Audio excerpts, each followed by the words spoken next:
नमस्कार, मैं शालिनी। मैं अपने सारे दर्शकों को कृष्ण जन्माष्टमी की हार्दिक शुभकामनाएं देती हूँ। आज पूरा भारतवर्ष कृष्ण जन्मोत्सव बड़े धूमधाम से मना रहा है। कृष्ण जन्मोत्सव के वक्त कृष्णा को भोग लगाने के लिए धनिया की पंजीरी तैयार की जाती है। आइए आज मैं आप सबको दिखलाती हूँ धनिया की पंजीरी कैसे तैयार करते हैं। इसके लिए हमें चाहिए होते हैं साबुत धनिया, गुड़, घी। सबसे पहले धनिया को अच्छी तरह से चेक कर लें, कहीं कुछ गंदगी नहीं होनी चाहिए, झाड़ लें। उसके बाद इसे कढ़ाई में डालकर भूनना होता है।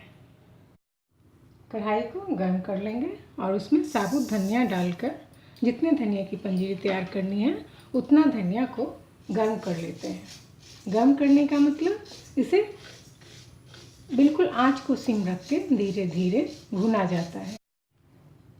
जब सिम आंच करके इसे धीरे धीरे भूनते हैं तो ये अपना थोड़ा कलर चेंज कर देती है और इसमें से बहुत अच्छी सी सौंधी सी खुशबू भी आने लगती है। स्टोव को बंद कर देना है और इसे ठंडा कर लेना है।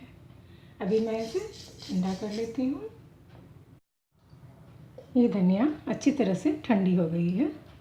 अब इसे पॉट में डालकर थोड़ा दरदरा पीसेंगे। बहुत बारीक नहीं करना है, थोड़ी मोटी ही होनी चाहिए ये पीसने में।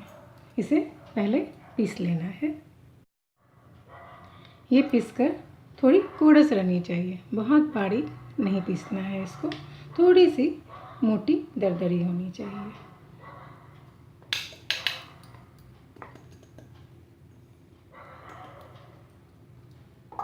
और अब इसमें मिक्स करेंगे गुड़। गुड़ को खूब अच्छी तरह से तोड़कर और पाउडर की तरह बना लें। इस तरह से थोड़ा इसे मसल लेते हैं और मसल कर बिल्कुल बारीक कर लेते हैं ताकि इसमें अच्छी तरह से मिक्स हो जाए। जो लोग चीनी डालते हैं वो चीनी को थोड़ा पाउडर करके डाल दें। इस तरह से इसमें इसे मिक्स कर दिया जाता है। इसमें जब गुड़ मिक्स कर देते हैं उसके बाद इसमें घी डाल देते हैं।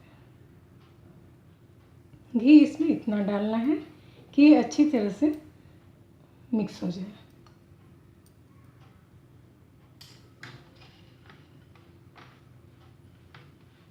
इस तरह से इसे मिक्स कर लेना है घी डालकर।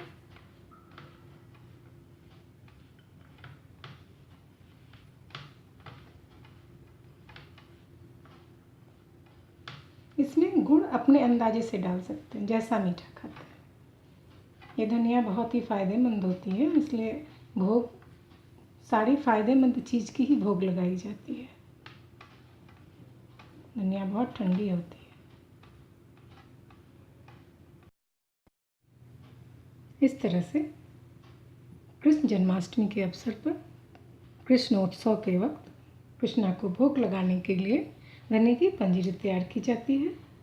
आप इसे बनाकर देखें, बहुत ही अच्छी लगती है खाने में और केवल अच्छी चीज़ ही ईश्वर को भोग लगाई जाती है। बहुत ही फ़ायदेमंद होती है, वो ईश्वर को भोग लगाई जाती है। एक बार फिर से मैं अपने सारे दर्शकों को कृष्ण जन्माष्टमी की हार्दिक शुभकामनाएं देती हूँ। अगर मेरी वीडियो पसंद आती है लाइक ज़रूर करें, मेरे चैनल को सब्सक्राइब करना ना भूलें। धन्यवाद।